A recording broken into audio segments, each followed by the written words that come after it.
Suara gemericik air mengalun pelan, seolah membisikkan rahasia dunia yang tersembunyi. Angin sore menyentuh wajah dengan lembut, membawa serta aroma tanah basah dan daun mint yang tumbuh liar di tepian. Kamil duduk di tepian sungai di bawah pohon ara.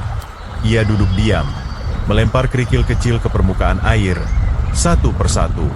Setiap riak yang muncul, seolah mewakili satu tanya dalam hatinya, tentang dirinya, tentang dunia, dan tentang tempatnya di dalam semua itu.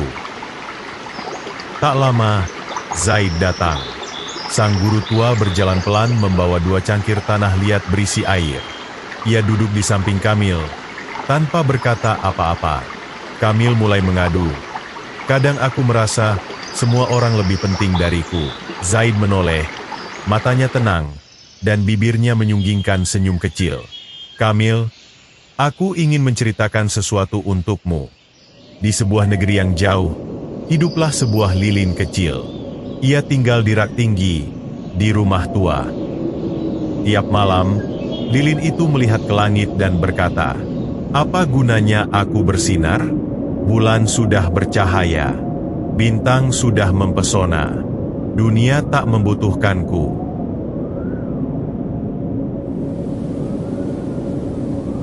Tapi suatu malam, badai datang. Awan menutup bulan. Bintang pun tak tampak.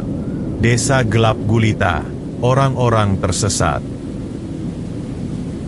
Dan satu-satunya cahaya yang tersisa adalah nyala kecil lilin itu. Ia menggigil, tapi tetap menyala. Ia kecil, tapi cukup untuk menunjukkan jalan pulang bagi banyak orang. Kamil menatap sang guru dan berkata, "Jadi meski kecil, kita tetap punya peran," tanyanya. Zaid mengangguk pelan. "Kita tidak selalu tahu kapan cahaya kita dibutuhkan, tapi itu bukan alasan untuk padam." Kamil memandang tangannya, lalu menatap langit sore. Ada seberkas cahaya baru di matanya, kecil tapi nyata.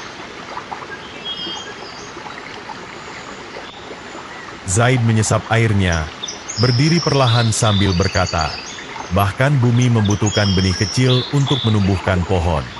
Dan dunia butuh orang sepertimu, anakku."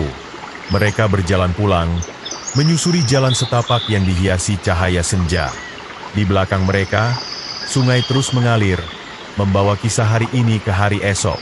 Karena meski tak terlihat, kadang justru di sanalah letak cahaya sejati.